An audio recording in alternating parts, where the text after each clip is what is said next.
Hello, and welcome to the Atlantic Council. My name is William Wexler, and I lead the Atlantic Council's work on the Middle East as the director of the Rafiq Hariri Center and our Middle East programs. You know, every country in the world is responsible for its own defense, and that means understanding its adversaries. Uh, Quite often, more often than we'd think, countries end up going to war without being fully prepared because they don't fully understand their adversaries. But there are some conflicts in the world where the two adversaries in that conflict have spent years, decades understanding each other, understanding their order of battle, understanding their decision parameters, understanding their politics, understanding their tactical operations and strategic level decisions. One of those such dynamics in the world is between Israel and Hezbollah. And yet, despite all of that thinking, despite all of that preparation, in 2006, Israel and Hezbollah fought a war that neither of them intended to fight. It goes to show, it's a lesson in case we needed to learn it yet again, about how dangerous the world is and how sometimes events go in directions for which we're not fully prepared.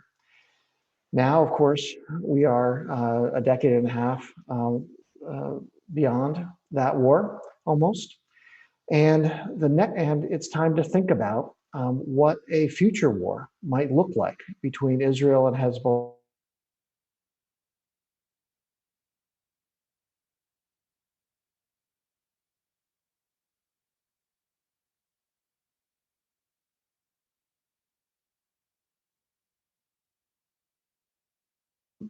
The report assesses the likelihood and possibility of another conflict.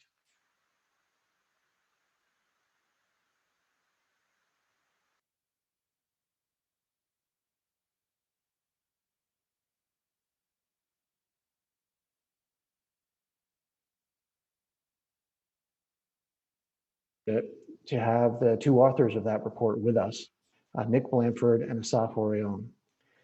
They both have deep expertise from both sides of this conflict. Nick is a non-resident fellow with us with the Atlantic Council's Middle East programs.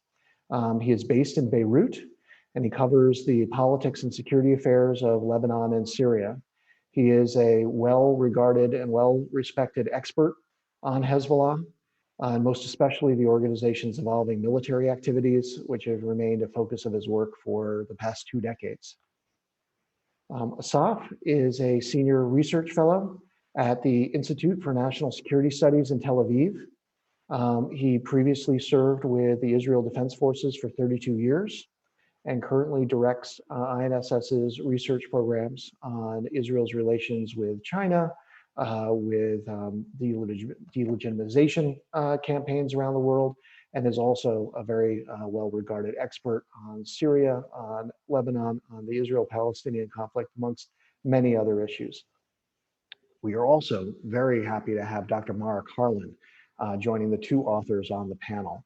Mara, with whom I had the pleasure of working at the Pentagon, is a director of strategic studies at Johns Hopkins SAIS, where she serves as a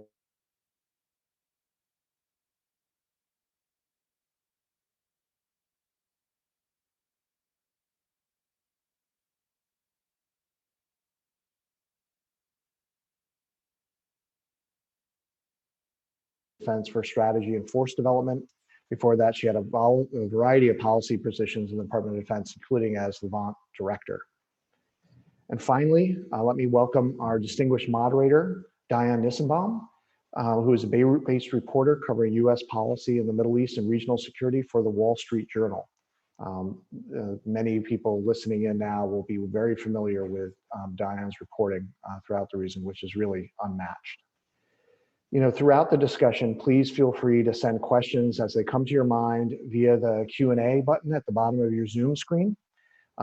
Please identify yourself and your background when you write a question. After the panelists make their introductory remarks and Diane has a chance to ask a few questions, he'll pick questions that you ask for the panelists. Diane, the floor is yours. Thanks, Will. Thanks to everybody for joining us. the pandemic's giving us this unique opportunity to bring these authors together from both sides of the border here, and also bring in the U.S. perspective. I've had a chance to read the paper. I definitely recommend to everybody to read it. It's got some amazing insights from these two experts on both sides of the border. There are areas of agreement and there are areas of disagreement with the authors here, and we're going to talk about that when we get to the question and answers later. I think we're going to start with Assaf, and we'll go to Nick, and then we'll go to Mara for some opening comments. We'll have a moderated discussion, and we should have plenty of time for questions and answers, so we'll look forward to that.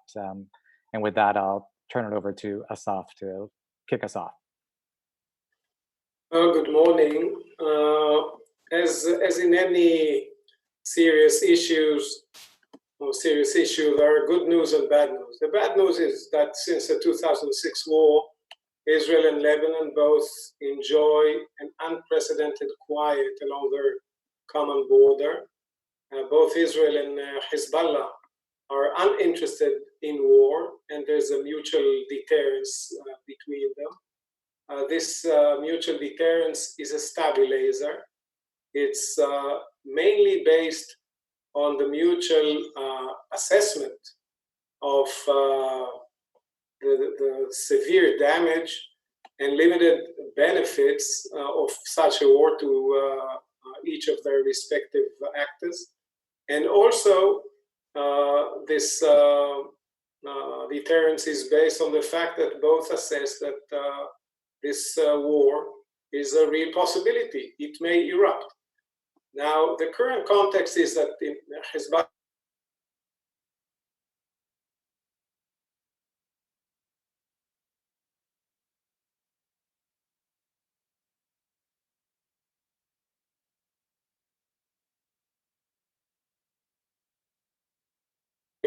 public criticism. And recently we've been updated that Germany decided to designate both wings, the military and political wing of Hezbollah, as a terror organization, joining many others who already did that.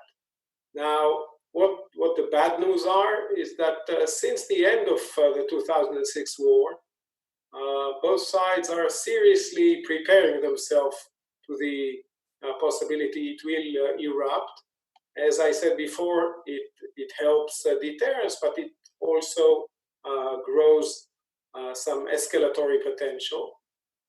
Their potential or capability to inflict mutual damage has seriously grown since 2006. And this is why we are now looking at between 1,000 and 2,000 rockets and missiles per day. On the receiving side in Lebanon, we should be expecting impacts of thousands of targets per day in Lebanon. And this translates to over 100 times more than the Hezbollah capability. We're talking about massive precision strike here. This is why Hezbollah is trying to improve its impact numbers through the precision-guided munition project.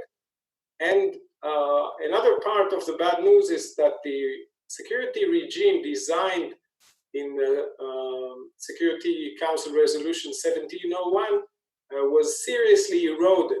We understand that today Hezbollah is politically dominant. Its rivals have been weakened. Its influence over the Lebanese armed forces has increased.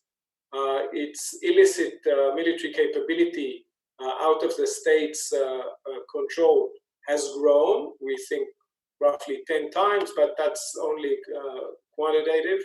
There are quality issues there. It accumulated experience of operational fighting in Syria, at the same time suffered thousands of casualties.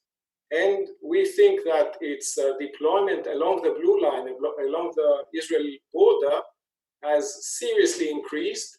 We've seen the exposure of the tunnel project, cross-border assault tunnels. 6 of them were exposed by the IDF at the end of 2018. We see ongoing observation, like operational observation, reconnaissance, and patrolling. We see presence of Radwan units, that's special forces units ready for raid and attack and assault. And occasionally, when it chose to, it also implemented anti-tank attacks, IED attacks, and recently cut the fence just to show that it can. And another indicator for that is its harassment and impediment of movement and access of the UN forces there. So UNIFIL is more or less neutralized. Hezbollah and Iran are busy opening another frontier with Israel in Syria, Golan Heights and beyond.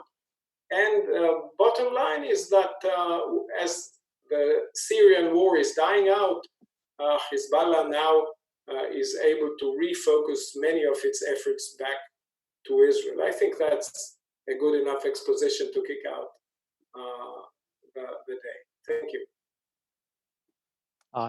Thanks, Assaf. Let's kick it up to Beirut to talk to Nick Blanford and get your assessment from this side of the border about how close we are to war and what a war might look like from this perspective. Okay, thanks very much, and good afternoon from Beirut. This is the capital of a country that's obviously facing many crises at the moment. Among them, economic collapse, the protest movement since last October, rising unemployment, soaring prices, capital controls on bank accounts, and all this has been worsened by the coronavirus shutdown. So it's all pretty gloomy here right now, so much so that it's really pushed the perennial concerns of another war between Hezbollah and Israel out of most people's minds here. But despite the coronavirus pandemic, the campaign between the wars has continued. So just this morning when I was preparing my comments, I could hear the rumble of Israeli jets flying over Beirut on their routine reconnaissance patrols, or possibly on the way to bomb another target in Syria, which has been happening since January 2013, as the Israelis have been trying to thwart the buildup of Iranian forces and their allies in Syria, mainly through airstrikes against their positions and deployment.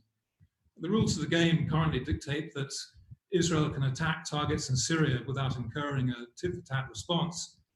But if Israel attacks inside Lebanon, Hezbollah will respond. And we've seen that twice now, once back in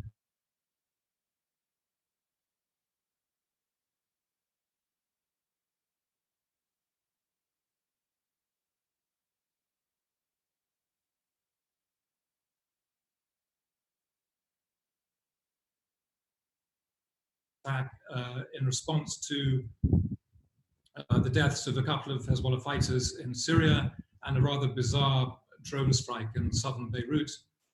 So, you know, as Assaf has said, neither side is seeking a war for now, because both sides know that the next conflict is going to make the 2006 war look like a walk in the park. But as Assaf said, you know, they've been preparing for the next one since the last war ended August 14, 2006. As we discussed in our paper, unless there is a trigger factor that prompts one side or the other to unilaterally launch an attack, the most likely scenario that leads to a war currently is a tactical incident that spirals out of control through misconduct.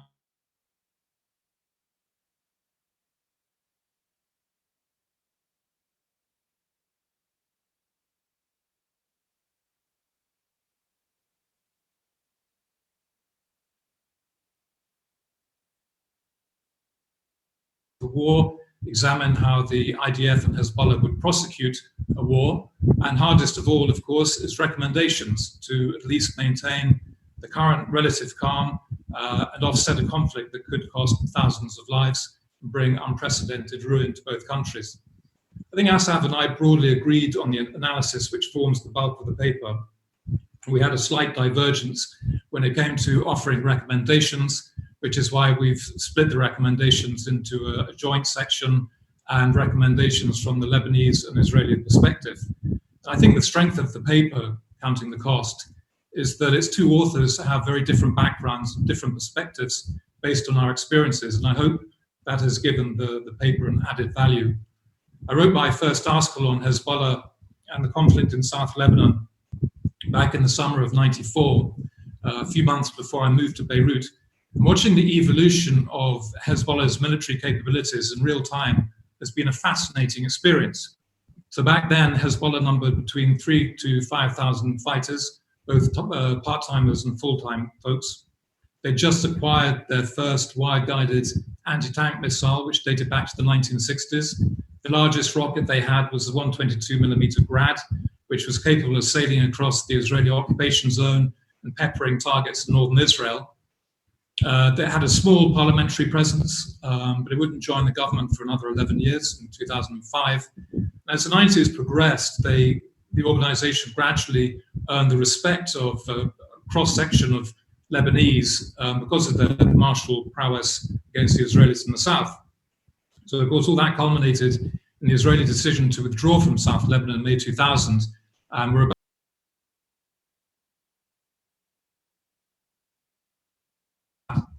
and it's probably no wonder that Israel over the last couple of years has classified Hezbollah as its number one conventional threat.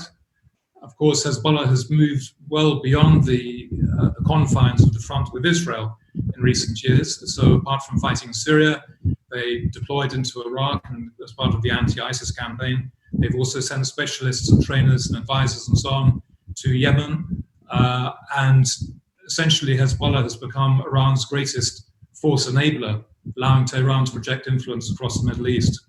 But paradoxically, as Assaf also touched upon, despite Hezbollah's military strength, it does face a host of challenges, both internally and externally, and we can certainly discuss that in our conversation. So I think I'll stop there and hand back to Diane.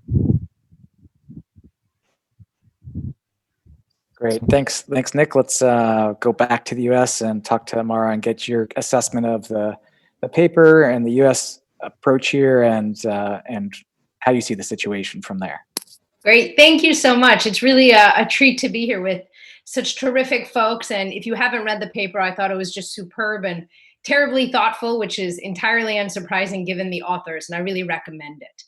You know, from a U.S. perspective, when you think about an potential Israel-Hezbollah conflict, there are really two comments that come to your mind. The first is when, not if. You know this is going to occur. You just don't know when exactly that will be. And the second, kind of like the old joke of the falling man, is so far, so good. I think Nick and Assaf put it perfectly in their paper where they said, a fine line separates a tense calm from a destructive war. And exactly as Nick was just saying, we just don't know what will be that sort of tactical event that kicks it off, but it's going to happen. And therefore, it's worth considering the parameters and the permutations of what this might look like. It was interesting to hear Nick say he was writing his first paper on Hezbollah in the mid-90s. I was also doing so in the late 90s while living in Jerusalem, while waiting for the Israeli military to pull out of Lebanon. The air was really thick there because everyone knew the prime minister had announced that the Israelis would be pulling back. It was really just a question of when that would happen. Fast forward a few years to the war that has been studied ad infinitum, the 2006 summer Israel-Hezbollah war. So at the time, I was serving as the Levant director, which is the senior staffer to the Secretary of Defense, trying to figure out what we do about U.S. policy towards places like Lebanon, the Palestinians, Syria, Jordan, etc. And the war broke out. And from a U.S. perspective, I would say we faced a trilemma. In order, the three elements of this trilemma were: first, how do you get 15,000 Americans out? Second, how do you support the Israelis, a very close U.S. partner, particularly against Hezbollah, in which the U.S. obviously has a really, really long and sordid history? And third, what do you do about this nascent relationship with the Lebanese? Post the 2005 Rafik Hariri assassination, the U.S. had been slowly taking steps to deepen its relationship with the Lebanese writ large, and in particular with the Lebanese military. In fact, the first tranche of assistance was supposed to arrive right as the war kicked off. It ended up doing so just a little bit later. So this war happened. We all are deeply cognizant, of course, of how it played out. It has been studied ad infinitum, as I noted. And in particular, from a U.S. perspective, yes, the U.S. got all of the Americans out in what had been the largest non-combatant evacuation operation in U.S. history, although probably a little slower than one would have liked. Yes, the U.S. supported the Israelis as they were trying to wreak havoc on Hezbollah, but I think it would be safe to say the U.S. was a little surprised at how little havoc the Israelis actually managed to wreak on Hezbollah specifically and on Hezbollah leadership. And yes, the relationship with the Lebanese, particularly the Lebanese military, was able to develop and flourish, and it's now become pretty decently strong 14 years later. So now we're sitting here, of course, 14 years later, and we're looking at a landscape that is really different. We're seeing a landscape in which this administration in particular has effectively given the Israelis free rein to do whatever they want regionally. We're seeing Hezbollah that has just gotten a whole lot stronger and has gotten a level of operational experience, particularly courtesy of the war in Syria, that I think is just kind of far and away what it had ever done before. We've seen a Lebanese armed forces that has also developed into a decently capable force.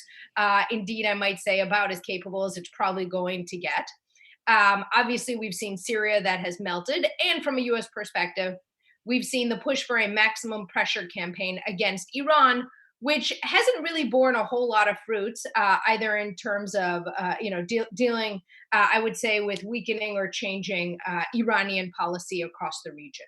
So all this is a way of saying, while the landscape has changed profoundly across the region, I don't actually think it changes the fundamentals, which is that some sort of tactical event will occur. We can hypothesize about what those might be. And when that does occur, there will be a conflagration that is ugly, that will result in a lot of deaths. And I think this time that will also occur on the Israeli side, not just on the Lebanese side, and will force the U.S. to ask itself some really hard questions about how and in what ways it wants to severely weaken its adversaries and support its partners. Thank you very much. All right, thank you, Mara. I was based in Jerusalem in 2006 when the war kicked off, and I remember getting the text message about the Hezbollah border attack that kicked it off, and saying to myself and the people around me, like, this can't be right. Why would this happen now? So I think for those of us, especially in the region, let's start with this question that really is unanswerable, because during this meeting, there could be a triggering event, or later this afternoon, there could be a triggering event. So I know it's a little bit hard to really assess how close we are to a triggering event, but we do have some benchmarks.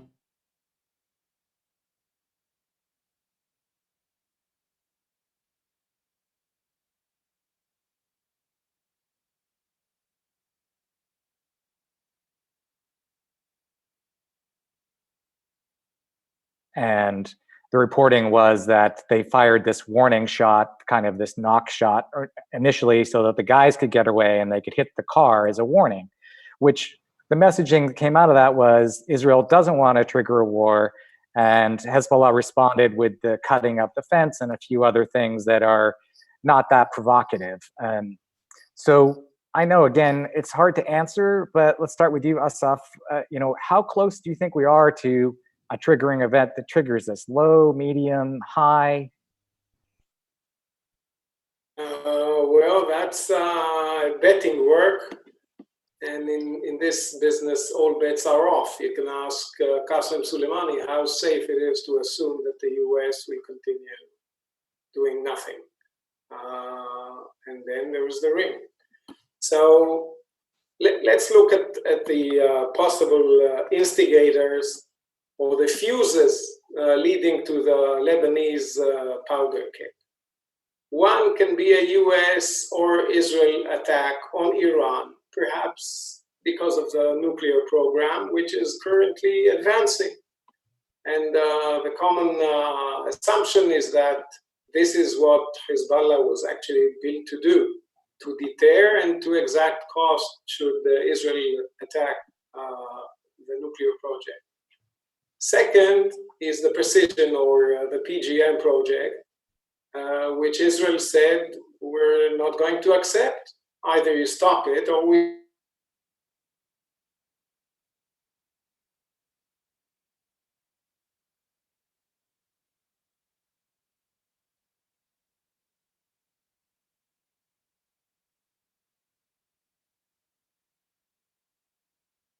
Nasrallah said, we can't have that happening in our capital. This is a red line, and let us show you how it's enforced. It also coincided with a couple of Lebanese guys serving with the Quds Force, busy launching a UAV attack. So that was another tit for tat. When the tunnels were taken, some IDF readiness was under the assumption that Hezbollah may counterattack. When Hezbollah is working to establish itself in the Golan or attack Israel from the Golan, this is not a separate frontier. It's seemingly separate, but many times it floods over or moves over. In 2015, there was an attack on a Hezbollah patrol, killing 7 Hezbollah and 1 Iranian general in the Golan Heights. And in January 2015, it was like the 18 was in the Golan and the 28th was in Lebanon. We got an anti-tank attack by Hezbollah from Lebanon into Israel. And there were 2 dead IDF soldiers. But incidentally, it could have been 10 because the second missile missed the second vehicle by 2 meters. And the same happened just in September. So tactical occurrences are a very thin line between let's call it a day because nobody died, or let's have a serious retaliation because we lost too many people. And my focus on this is understanding that the contact line, the blue line presence of Hezbollah, the activity, the ongoing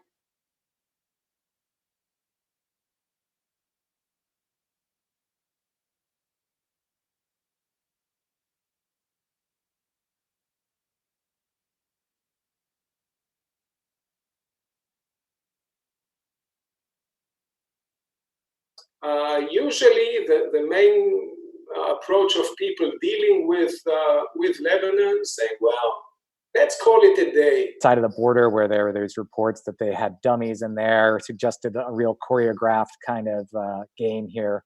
What's your sentiment of how Nasrallah looks at the risks of war and the benefits? I think that the Assaf was right. On July the 11th of 2006, no one would have guessed in Lebanon that we were going to go to war within 24 hours. Hezbollah wasn't even looking for a war in 2006. It was a mistake, a miscalculation, if you like, of the Israeli reaction. And the consequence of that was a month-long war. And although Hezbollah was able to declare a divine victory at the end of it, they've been very careful since then not to try to provoke some kind of renewed conflict with the Israelis, to the extent that they have not resumed the Sheba Farms campaign. If you remember, between 2000 and 2006, Hezbollah would periodically stage mortar and rocket attacks against Israeli positions in the Sheba Farms. And Hezbollah called these reminder operations to remind the Israelis that Hezbollah was still around, and as far as Hezbollah was concerned, that the Israelis were still occupying Lebanese territory. But since 2006, even those operations have stopped. And just to go back to that January 2015 incident that Assaf spoke of, and this really was illustrative of the fine line that we mentioned in the report. Now, I was in the Bekaa at the time driving north, and I got a phone call that there had been an attack in the Sheba Farms. So we turned around and started heading south. Then somebody called me up from Beirut and rather breathlessly said, "Have you heard the news? They've killed over 20 Israeli soldiers. The entire column has been wiped out." At that point, we stopped driving south and started heading west to get back to Beirut before the bridges were blown up, because 20 dead soldiers meant we were going to war. So it's a very fine line that we've been watching ever since 2006 to see. I think so many people in this part of the world expect another showdown. It's just a question of when and what is going to trigger it. as far as Hezbollah is concerned, they don't want another war, but of course they have been preparing for one. They've been very active and busy in Syria. The conflict in Syria is winding down. They're beginning to look towards the future in Syria in terms of deployment, to extend, if you like, what they have, a military deployment in Lebanon, to swing it around to Israel's northeast into the area of southwest Syria. But I think, Israel has faced this problem going all the way back to 2000, when Hezbollah, after the Israelis had pulled out, Hezbollah began this process of increasing its military capabilities, acquiring new weapon systems and so on. And I remember when Ariel Sharon, who was prime minister at the time, I think this was 2002, was on his way to Washington. And before he went, he gave a press conference and announced that we know that Hezbollah has got 6,000 rockets pointing at Israel, and this is intolerable. Now that number by 2006 had increased up to 14,000. And then after 2006, it jumped to 50, 70, 130, 150,000, all Israeli estimates. Now we're seeing or hearing about Hezbollah improving the accuracy of these various rockets, turning them either into missiles or improving the accuracy of existing missiles. And Assaf alluded to this just now. Is there a threshold point when the Israelis say enough is enough?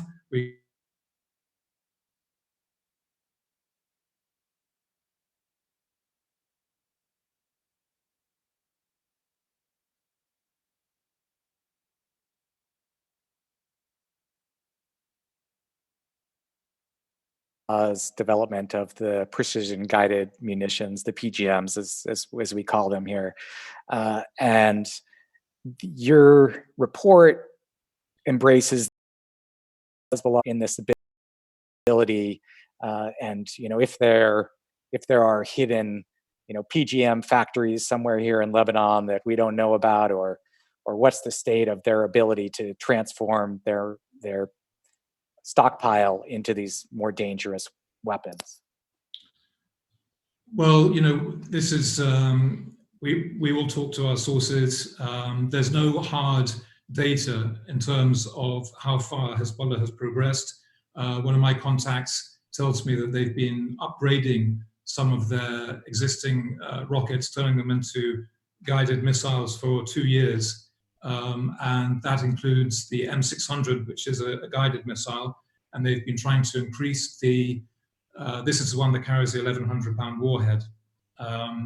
Back in 2010, 2009, when it was first reported that they had acquired these missiles, the CEP, the circular error probability, in other words, the area in which the missile is likely to fall, had a diameter of, or radius rather, of 500 meters. So it could fall within 500 meters of its target.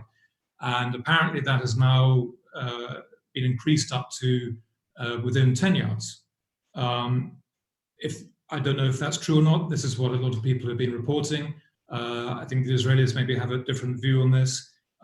There was a satellite image I think the Israelis produced maybe almost a year ago, allegedly showing one of these locations in the Bekaa Valley, in an area which is under Hezbollah control. Whether they are building missiles there, I don't know. Whether the Israelis messaged that deliberately to warn Hezbollah that, we know where you're doing this, so watch out. I don't know. I think Assaf could probably talk on that more accurately than me. Assaf, do you have an assessment from there? I think you're on mute. Do you have kind of an assessment from that point about the PGM capabilities and how advanced they are? From what I saw that was released and disclosed, we're talking about probably several dozens in the current arsenal. This is what I found published. About the capacity, there's always a question of how many you can produce and how many you do produce. And then where do you deploy them? And this is a tricky game because as in many issues of war, there is a paradox there. Hezbollah would like to have stronger impact on Israel, but without getting into war.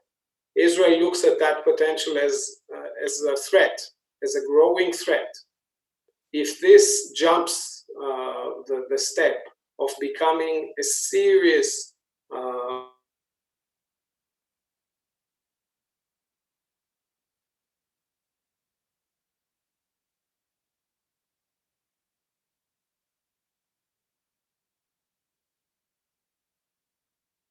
to a point where it starts considering a preemptive attack before it's used.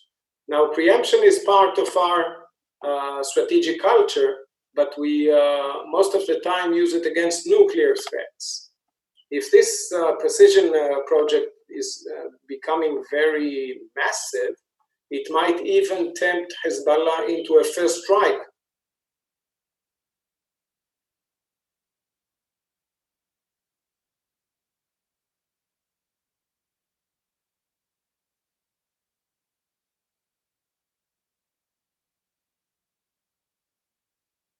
Stabilizer, not destabilizers, not just stabilizers. It's not something that is contained under the bin of when the war starts, it will impact. It impacts already the pre-war to a point when it actually can advance or bring to war. Yeah, one of the, I think, fascinating things about your paper is both of your guys' exploration of what the war would look like. And I hope to get into that a bit more. Maybe we'll get into the question and answer period, but the time, of course, is going quickly. So I want to move to how we might prevent the war. And the paper talks a lot about the Lebanese military here, the LAF, as it's known, which Mara, you were there at the beginning for this effort to build them up. And I was based in Washington until last fall and had plenty of discussions with Trump administration officials about our relationship with the LAF. And there's a split within the administration over whether or not they are a reliable partner or whether or not they are infiltrated by Hezbollah, which is a term that I've heard some hardliners in Washington use to describe the LAF. There's always U.S. officials come here to Beirut and say LAF has to do more to contain Hezbollah. What is your assessment from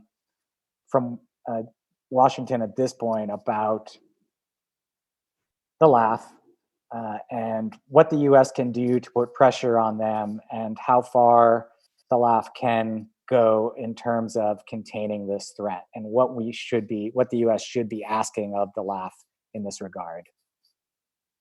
Terrific.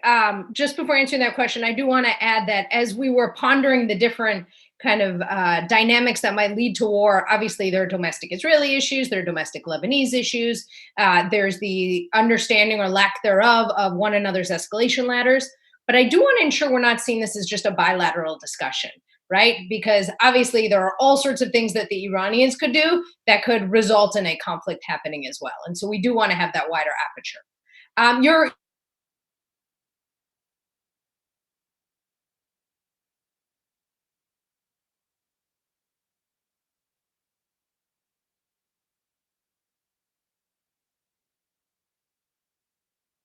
has to have a certain level of expectations of what is possible, and one should not live in butterflies and unicorns world, which I think is frankly the danger, kind of the dangerous view that a lot of folks have. There are a lot of folks who will say things like, this is the military of the state. It is, like militaries are supposed to, it is supposed to ensure that there's a monopoly on violence exerted by the state.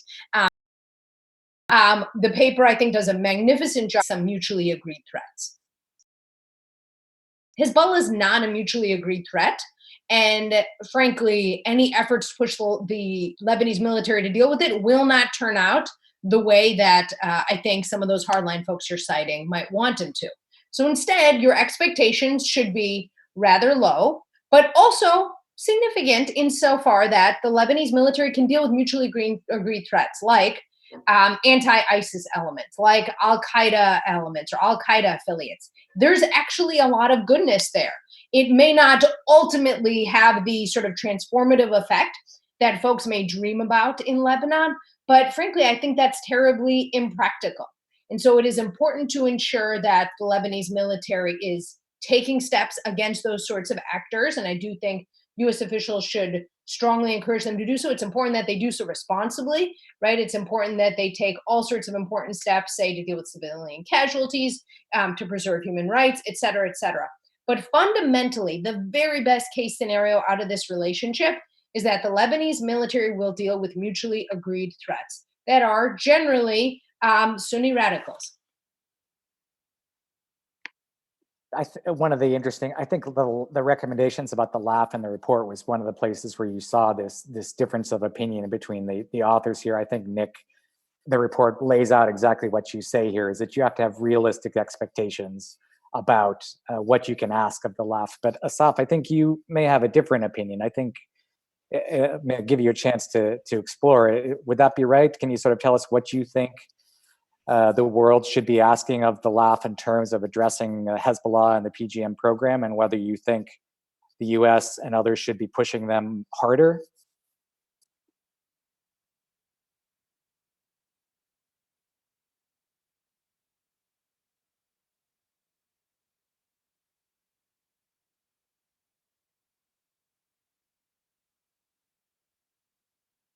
Of the Litani in impeding UNIFIL's access to places of Hezbollah violations, including missile launches areas, including tunneling areas, including observation areas. My colleague from the Washington Institute, Matt Levitt, is just publishing a piece on the Green Without Borders. That's seemingly an environmental organization, but it's a Hezbollah facade, and it's enjoying Lebanese armed forces guardianship.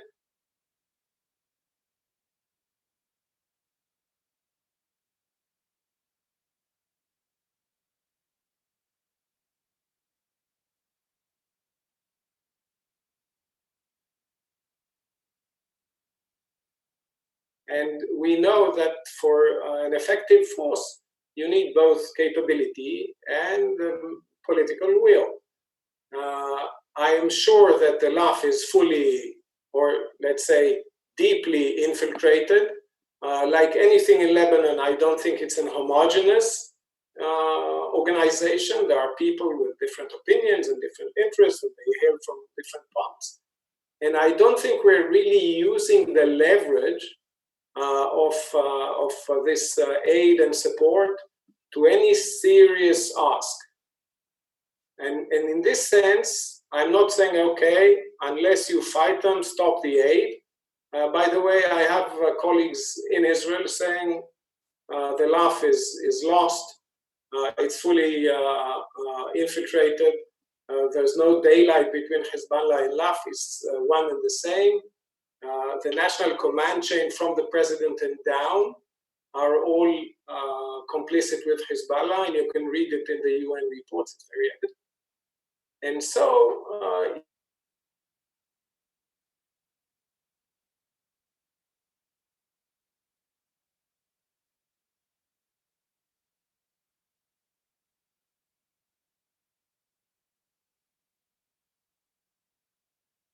saying just give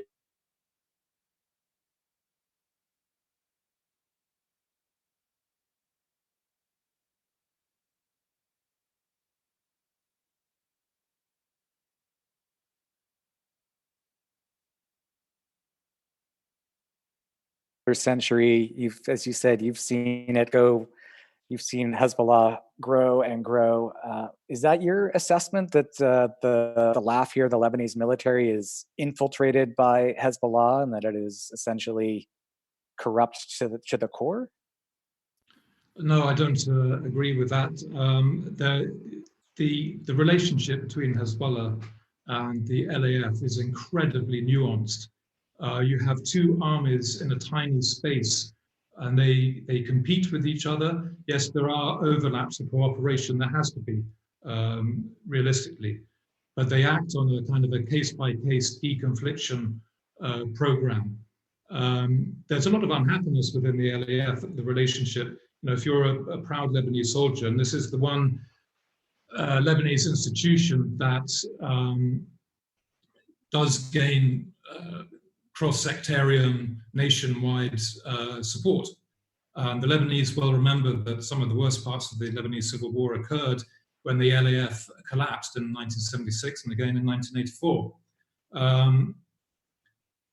It was very interesting to watch first of all, the LAF's campaign in the Nahr al-Bared Palestinian camp back in 2007, to which Mara alluded when they were dropping old static aerial bombs out of Huey helicopters, World War I style. And then you advance 10 years after the US had kicked in with its military assistance program, and you saw what they were capable of against Daesh, against ISIS up in northeast Lebanon. It was a very slick, professional campaign, very well planned. It drew the admiration of foreign military observers. And the most interesting thing I thought about that whole campaign was Hezbollah's response. I won't go into all the details now, but I did write about this in a bit more detail in a piece for the Atlantic Council that came out about 2 or 3 weeks ago. But Hezbollah had a kind of a spoiler campaign 2017 that the Lebanese army is capable of mounting quite sophisticated operations. And it was also very telling that on the day of the ceasefire, after the Daesh guys were sent out of the country, the army allowed the press to come up to the battlefield and have a tour of the theater. And I remember talking to one of the soldiers there, and we were talking about the Hezbollah campaign, which had preceded the LAF operation. And he was grumbling, and he was saying, look, we know that Hezbollah wanted us to fail, but we didn't. And there was a lot of pride within the LAF amongst soldiers on the ground that they'd been able to prove to the Lebanese and to the international sponsors and backers that they were capable of doing the job. It is incredibly complex. And Assaf has a justified argument, and I know that the critics of the assistance program can come across as convincing, and they have a kind of a justified argument. But I think we also need to look beyond the LAF Hezbollah rationale for maintaining this program, because Lebanon is on the brink of total collapse. And this is going to get worse going ahead. We're talking now about a rise of criminality. The spending power of the individual Lebanese soldier has declined because the lira has plummeted against the dollar over the last 3 months. If it continues like this, you have a potential of the LAF beginning to disintegrate, like in 76, like in 84. And if the LAF disintegrates, then you're going to lose complete stability in Lebanon.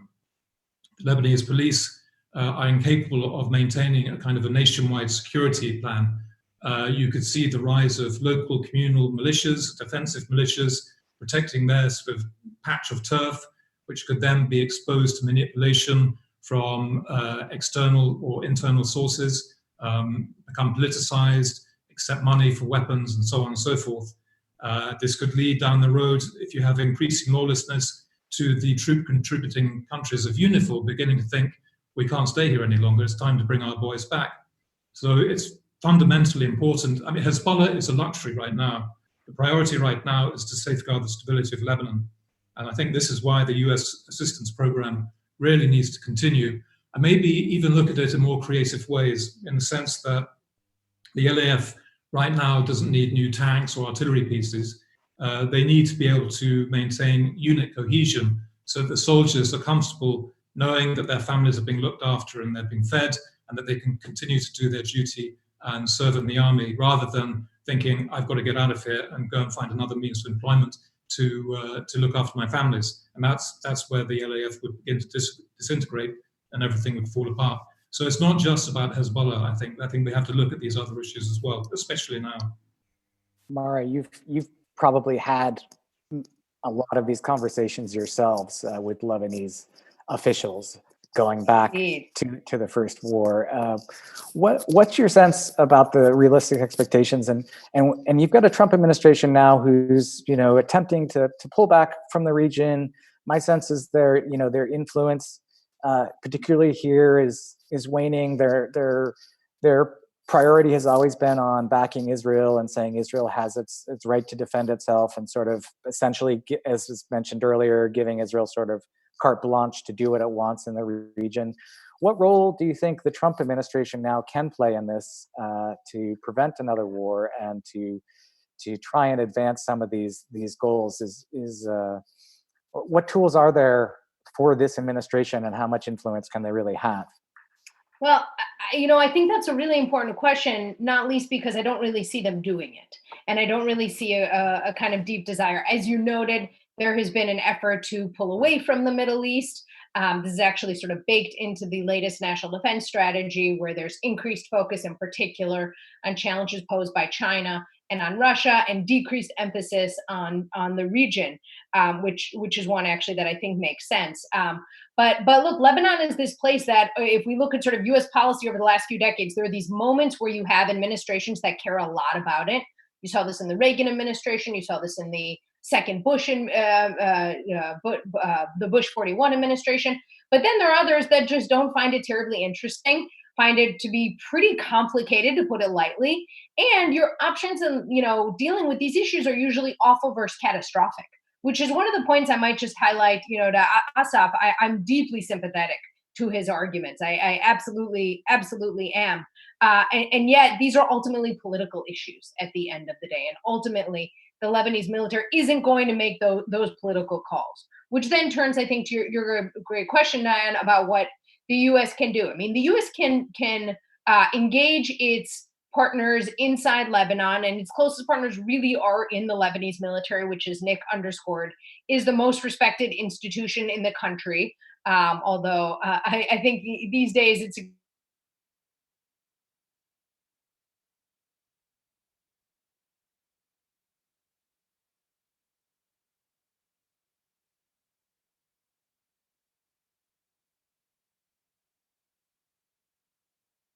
we're talking about the possibility of an Israel-Hezbollah war. It would seem to me one of the worst things for Lebanon would be if the Lebanese military chose to get involved in that conflict. That would absolutely, completely destroy any U.S. assistance for the Lebanese military. So best case scenario from the Trump administration is that we would see a whole lot of diplomacy and diplomatic engagements with Lebanon. We haven't seen a whole lot, a little bit by Assistant Secretary Dave Schenker, but that's about it. And instead, we've just seen a whole lot of threats. And I think keeping to the extent you can keep the assistance to the military, as long as it involves a lot of really hard, important discussions about how, when, and in what ways will the LAF use this aid, and how won't it? That's all going to be critical. But look, ultimately, as much as we may find these topics tremendously interesting, I don't think there's a lot of evidence that the Trump administration is prioritizing it or will do so. Great, thanks. Let's shift to some questions here. I'm just starting to get them. You can ask them in the Q&A. Try and get to as many as we can. The first one we've got here is from Ken Pollock. It's for you, Nick, here in Beirut. It's talking about sort of what would be the triggering event here. He's saying that for decades, Hezbollah has threatened that in the event of an attack on Iran by Israel or by the US, Hezbollah would respond by attacking Israel. And in your report, you do say that that would be the most likely triggering event for a Hezbollah response. And as you guys note in the report, that would invite a devastating response by Israel, the so-called Dahia doctrine. For those in the region who know, this is the threat by Israel to basically decimate large parts of Lebanon where Hezbollah has fighters, likely creating extensive civilian casualties and raising concerns about violations of international law. So that was something that happened during the 2006 war. There was tremendous pressure on Hezbollah because of the attacks in Beirut and the civilian casualties that mounted just over that month. So he's asking if you, Nick, could kind of give us a sense of what Hezbollah's thinking is about this. If they were asked to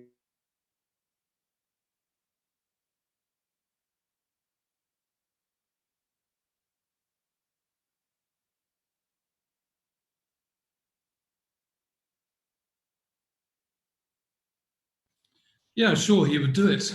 That's the discipline, that's the deal, regardless of the impact on Lebanon.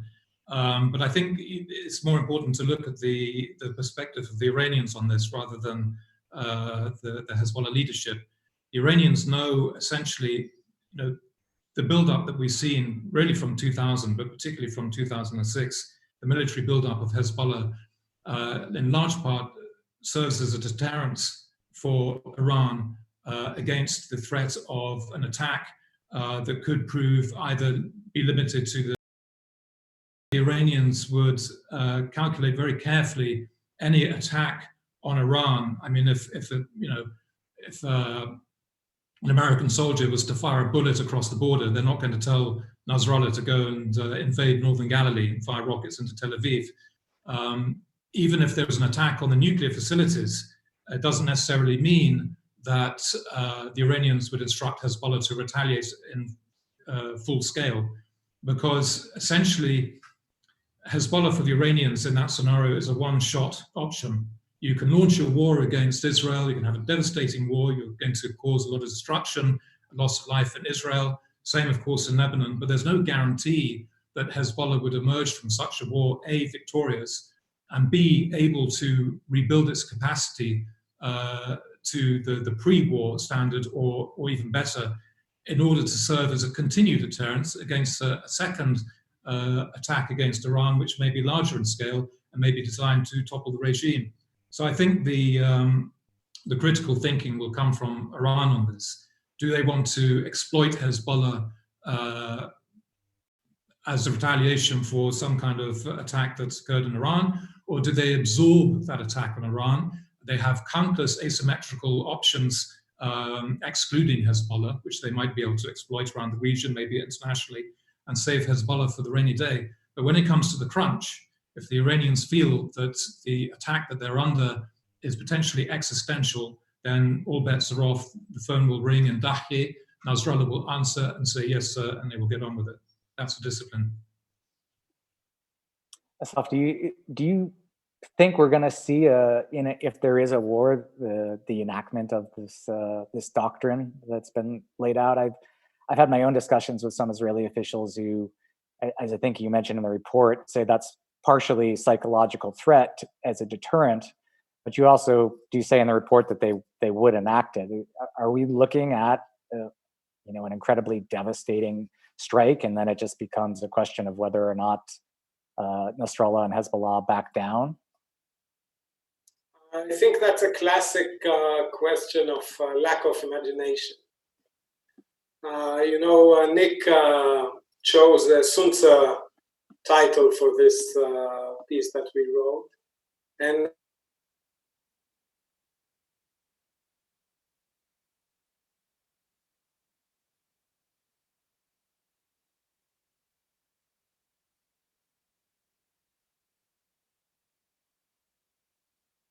built its military machine inside the communities.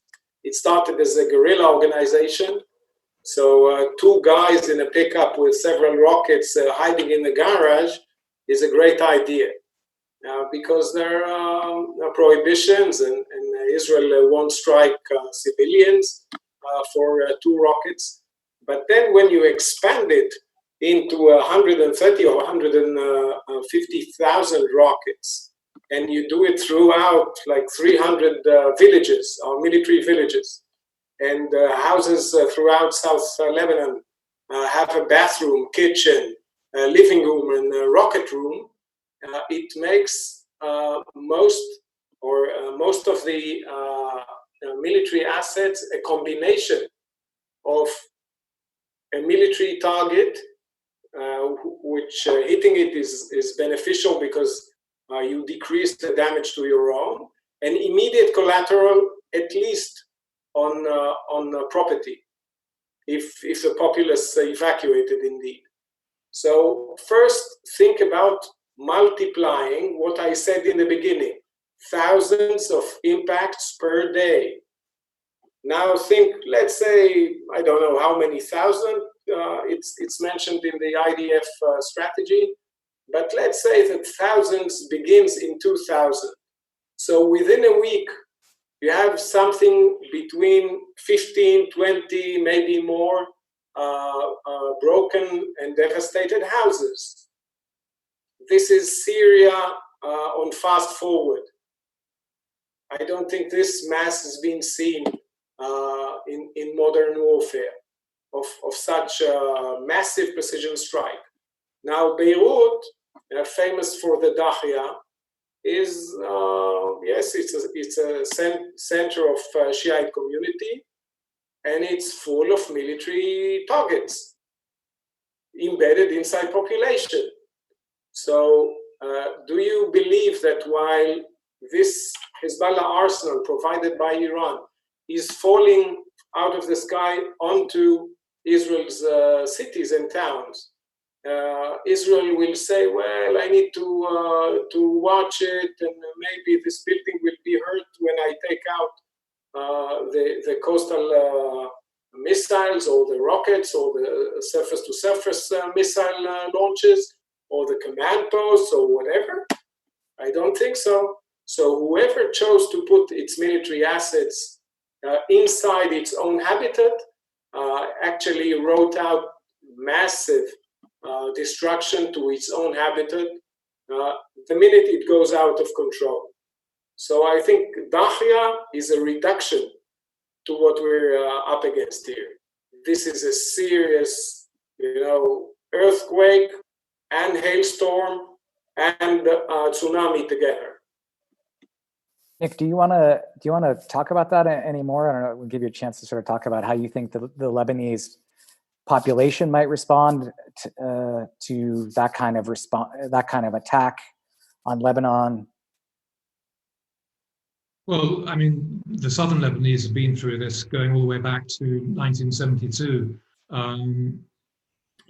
with invasions in 78 and 82, 1993, Operation Accountability, Grapes of Wrath in April 2006, and the 2006 war, of course. So even these days, when tensions in the south are few and far between, when they do rise, you will find southern Lebanese packing their suitcases, making sure they've got their passports and cash, put it by the front door, ready for a speedy evacuation. And I suspect that if another war kicks off, and it's likely to be a very sudden kickoff, like in the past, there will be a huge exodus of people leaving southern Lebanon and leaving Dahia as well, to get out of the firing line. Obviously, there's going to be a huge number of casualties. The Dahia doctrine was espoused the first time, I think, in 2008. So it's become a very familiar phrase in Lebanon. But I think the Lebanese would expect that kind of damage anyway. I mean, I remember driving around the villages in the 2006 war, particularly after the ceasefire kicked in, and the devastation was, amazing. 80% of villages have been turned into rubble, and we're going to see that. I think we have a picture in the report of Aitishab, which is about a kilometer from the Israeli border, which the IDF was unable to capture throughout the war, despite continued fighting. This is where the kidnapping operation occurred that actually triggered the war. And the village was almost completely destroyed. I think our caption in the report, makes the point that this is what happened to Aitishab and other villages in 2006. This level of destruction is going to be on a much wider scale in the next war. Let's. We have a question here from Barbara Slavin. I think maybe Mara, you can.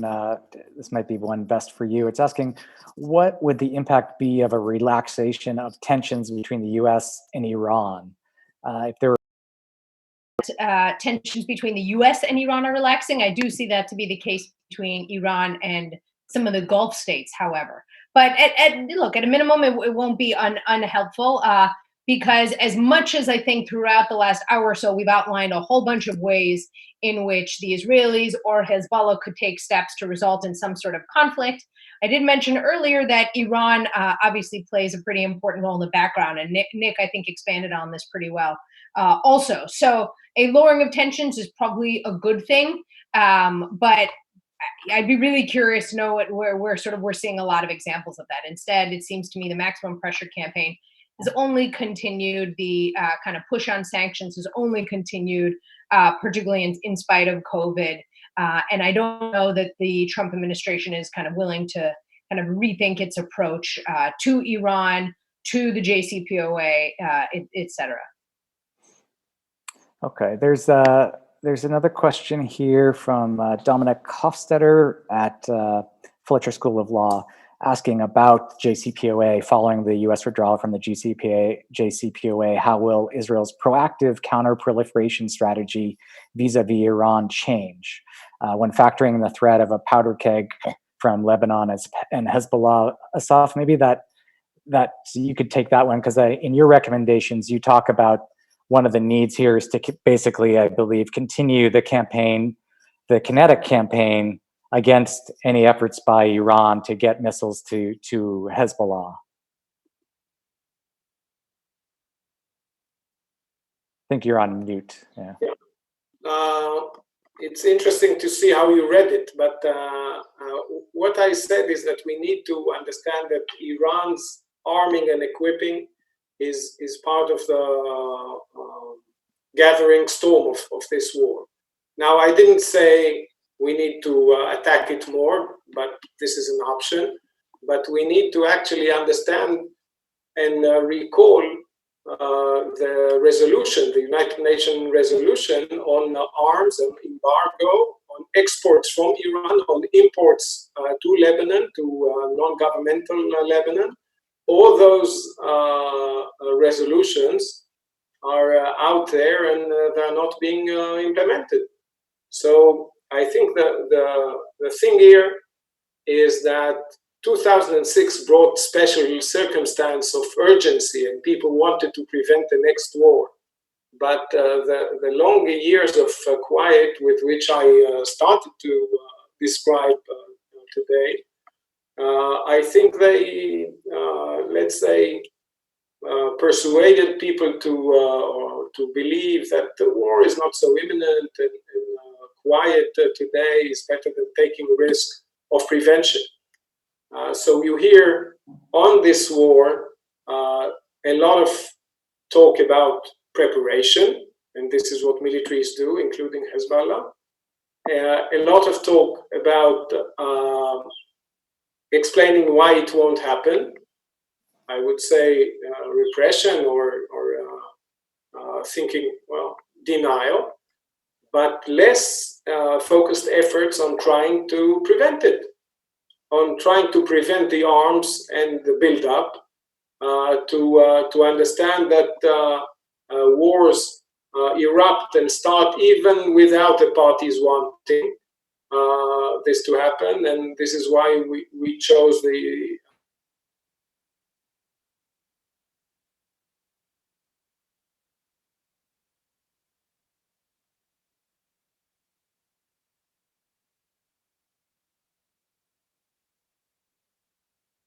as Mara said, it's not if, but when, unless we do something about it.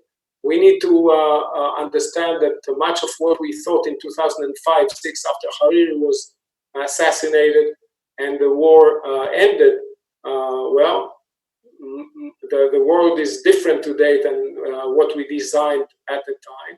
That 1701 is eroded and Lebanon became part of the problem and not only part of the solution.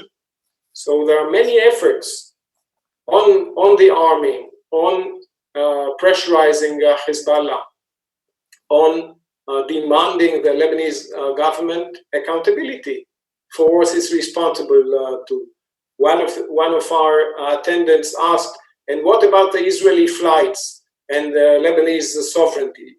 It's a tough call to say, why aren't you respecting my sovereignty when you allow your territory to be used by mental militias and third parties, aggression against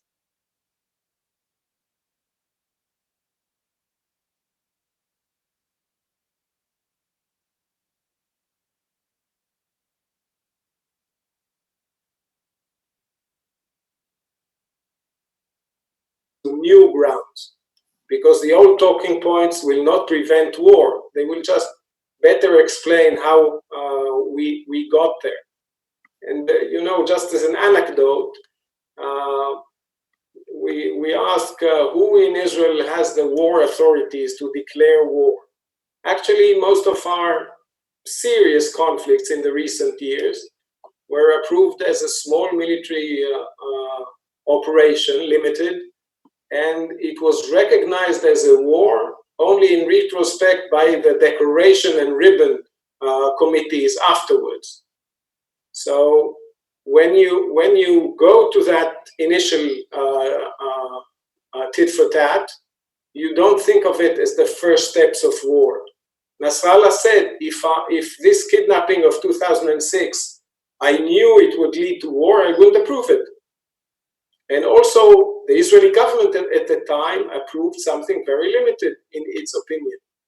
So people are not in prevention mode in this sense. And when you read throughout the publications on this issue, there's a lot of wishful thinking, a lot of continuity, and a lot of denial that the current policy doesn't actually get us nearer to where we want it to be, but actually farther and closer to war than we intended. I think that's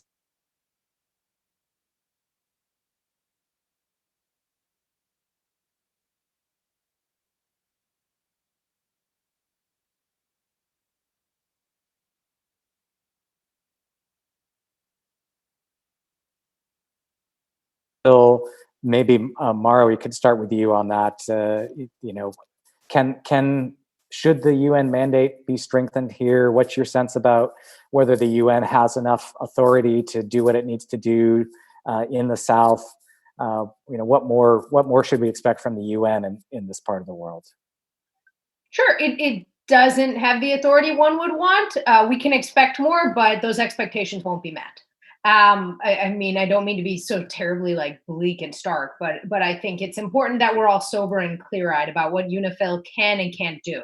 You know, as one of the people working on 1701, as the 06 war was ending, there was this idea that UNIFIL would get fattened up. You'd add a couple thousand folks, at least, and by fattening it up, even though you couldn't get a stronger mandate forward, UNIFIL will kind of help fill the space. Southern Lebanon's only so big. Obviously, what ended up happening is then the Lebanese military deployed to the south for the first time, which was a really, really big deal. And so could you, again, just fill the space, knowing, though, that at the end of the day, UNIFIL's not going to do a lot of the things that I think folks might want it to, because it's composed of member states, right? And those, you know, states don't want to get into a conflict. And so with very low expectations, it seems to me UNIFIL is most helpful, not just in filling the space, but in reporting on what it sees. You know, Assaf quoted some UNIFIL reports, which are really interesting. That's, in my mind, kind of the best case scenario you're going to get out of UNIFIL. So we can sort of have all these desires of what it might be, but ultimately, that's just not what a force, a peacekeeping force does. You know, for folks who remember what the acronym stands for, remember it includes interim in it, and this thing's been around for decades. UNIFIL at a time when the conflict between Israel and Hezbollah has not been resolved. I mean, realistically, I don't think you need 10,500 peacekeepers on the ground, especially as they are limited to a certain extent in their activities and the places that they can go to and so on. The liaison channel played by UNIFIL between the Lebanese and Israelis, the Lebanese army and the Israeli army, is incredibly valuable and is easily the most important component of UNIFIL's mission. But yeah, I agree with Mara. I mean, I think you have to be realistic about the circumstances there. When UNIFIL tries to exert itself a little bit, there is pushback. You will see an increase in local people in the villages acting in a hostile manner towards passing UNIFIL patrols, throwing stones, stopping vehicles, taking weapons, GPS devices, cameras if they have them, this kind of thing. This is like the local powers showing UNIFIL who's boss on the ground. And UNIFIL is very conscious of force protection, and understandably, really going back to the 1980s, even when Hezbollah was first emerging in South Lebanon, rather puzzled by all these foreigners wearing uniforms and marching around with blue berets. And the French battalion at the time was hit several times, and they ended up withdrawing their forces. More recently, in the summer of 2007, when you had the Spanish battalion, the Spanish joined UNIFIL after 2006, along with the Italians and the French, so as a powerful European component to the force. the Spanish were being a little bit more diligent than perhaps was prudent. And in July or at the end of June that year, a Spanish patrol was hit by a very sophisticated roadside bomb consisting of 60 kilograms of PETN, augmented by aluminium powder in a shaped charge configuration, detonated by a photocell beam that killed 6 Spanish peacekeepers. Now, officially, the UNIFIL Spanish and Lebanese investigations into that attack remain open. There was no claim of responsibility, but the UNIFIL battalions, or the UNIFIL soldiers there, understood that there's only so far that you can really go, and it was a lesson that they've taken to heart since then. Assaf, what's your sense of the UN mission here, and how much the world should be pushing them to do more?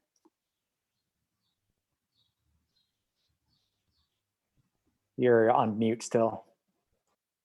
We need to be balanced and realistic about UNIFIL. The liaison part is essential. I worked with this mechanism, but it comprises of several dozens people at a good day. So it's a force commander, it's the liaison, it's some liaison teams. It can be expanded a bit.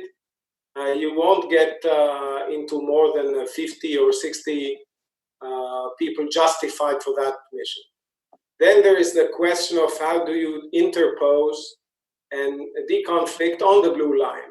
And for interposition, you need probably to be accessible and so on, let's say 3,000 people.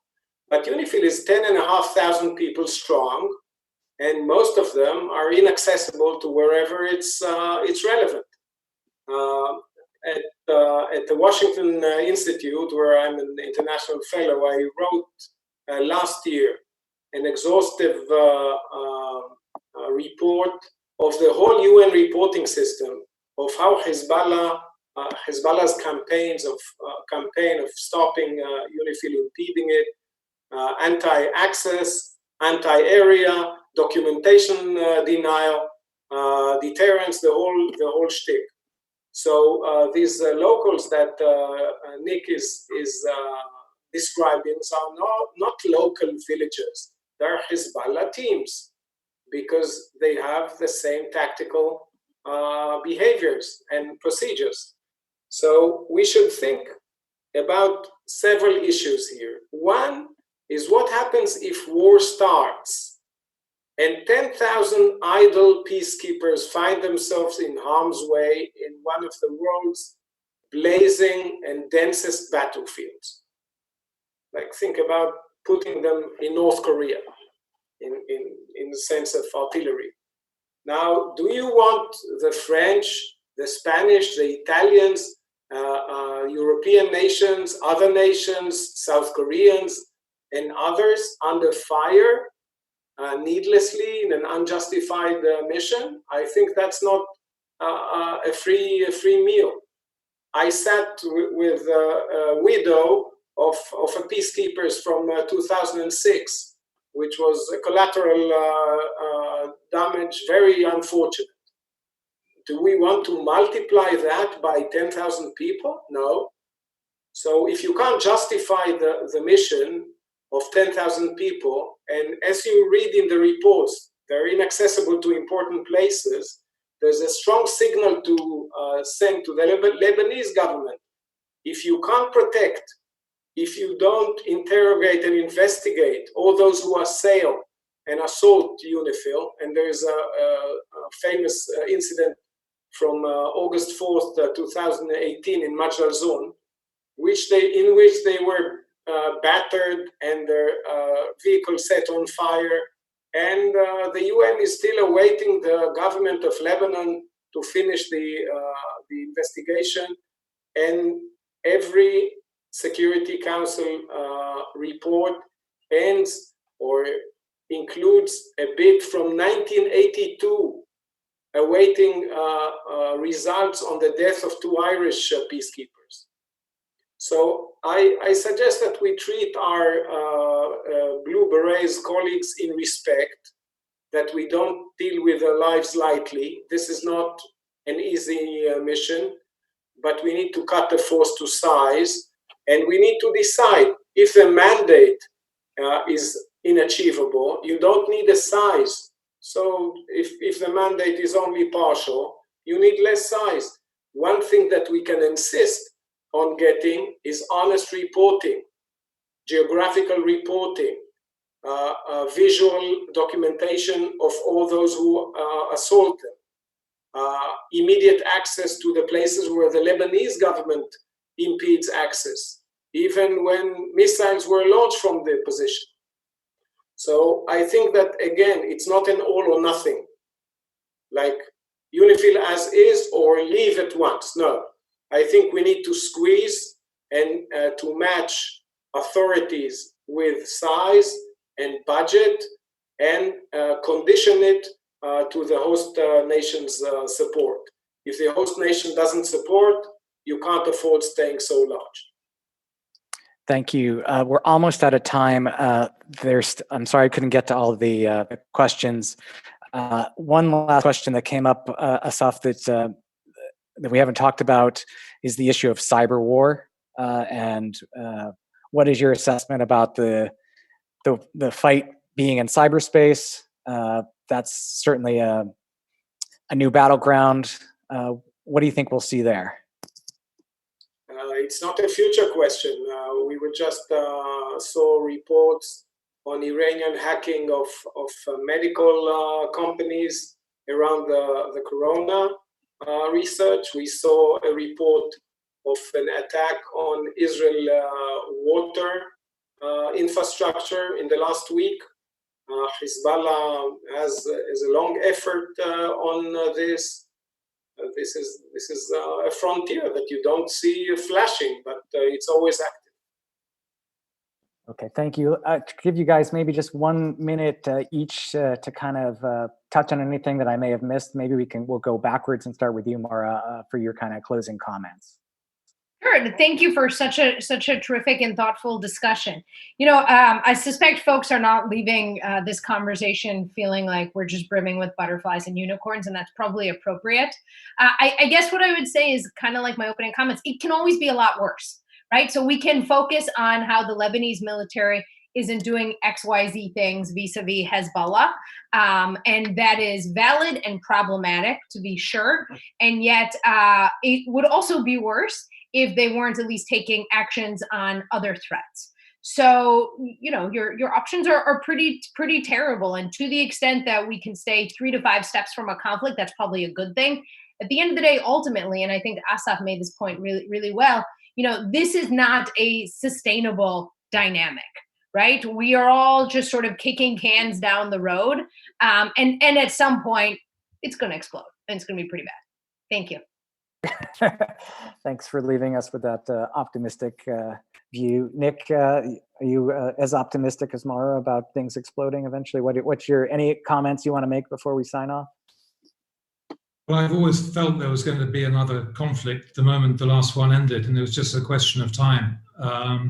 In much the same way that even in the period between 2000 and 2006, I was sure that there was going to be an explosion at some point, and it was really just a question of when and what the trigger is going to be. And we're in that same dynamic now as the pre-2006, except both sides obviously much more powerful, they're much stronger, but they're also much more cautious. And the lessons of 2006 are still being absorbed, the risks of miscalculation and so on. But I mean, you know, we didn't really get into this point, but Hezbollah is going through its own agonies at the moment. It's one of these sort of paradoxes that it's never been more powerful politically, but it is facing domestic issues, the sanctions regime against Iran, against individuals in Hezbollah and affiliated with Hezbollah. You know, this is an organization that was born to fight Israeli occupation and Israel itself. But we've seen only a handful of operations instigated by Hezbollah, 6 or 7, I think, since 2006. That's it.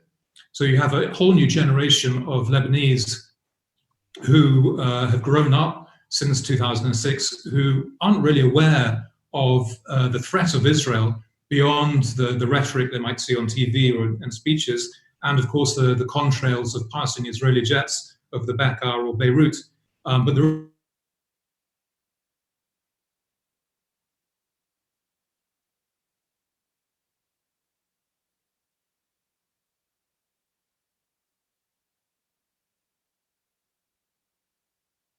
of the Israeli withdrawal from South Lebanon. That's 20 years. So you do have this new generation that have grown up, who I think it's become harder and harder for Hezbollah to sustain what they call the resistance priority, keeping a communal focus on the Israeli threat and having new generations of fighters or recruits join the organization, and to maintain this strong anti-Israel stance. I don't think time is really on Hezbollah's side on this. But we'll have to see. I mean, you know, we're having this debate now about the next war between Israel and Hezbollah, but from Lebanese perspective right now, the main threat is the Lebanese economy.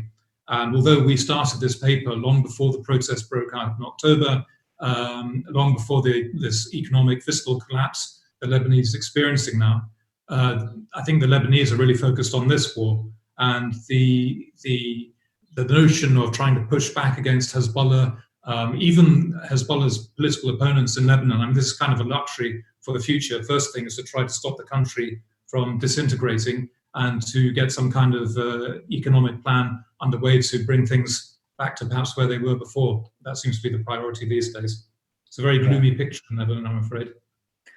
As someone who's exchanging some precious US dollars today on the black market, I certainly know what the situation is like here for all of us. And we'll leave Assaf with you to give us the last word here. And I definitely encourage everybody to read the paper for a deeper exploration of all of these ideas. Yeah, I think it's worthy finishing seeing what Nick said as an opportunity.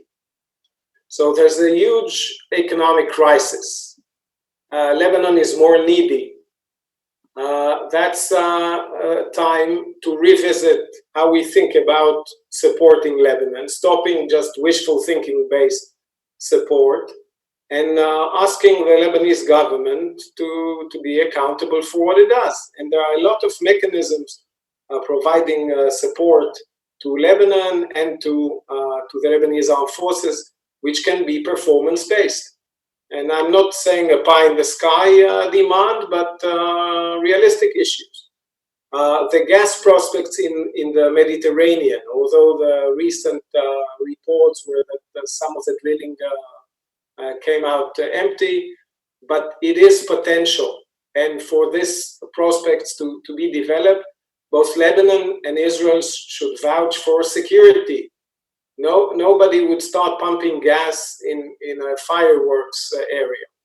So that's a common interest of development. It can herald the maritime border delineation if we find the right space to discuss it. We have a very interesting, I think, precedent between Israel and Hamas. Hamas, a pure terror organization in the eyes of Israel. It's a bitter enemy.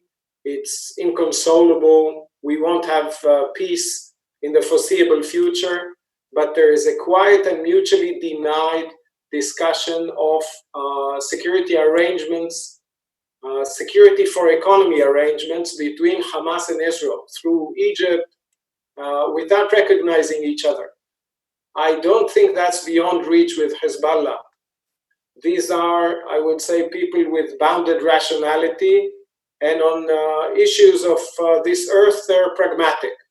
We can discuss security arrangements on the perimeter, on distancing parts of Hezbollah from the blue line, on disputed areas along the blue lines. You can think of border negotiation issues. You can discuss flights. You can discuss precision. You can discuss Rajah. This is where Nick and I, let's say, disputed when Nick said Israel should, and I said, well, Israel could. So between S and C, but bottom line is when you boil it down, run through the war into the aftermath in your imagination and think, what are the issues at hand? There's no serious border issues, no serious water issues, no serious funds or things like that. the Palestinian refugee issue is now down to scale with the real refugee issue of Syria with 1 million people, not 170,000. And actually, there's one issue standing between us, and that's Hezbollah's insistence to serve Iran in threatening Israel. Without this threat, Israel has no problem with Lebanon. And I think that's a promising premise to think about, strategic goals in wars. If you have no serious goals, why go there? Well, I'm glad we're able to end on a bit of an optimistic note there, surprisingly. Thank you all for joining. Appreciate your time, and we'll see you again on the next Zoom. Inshallah.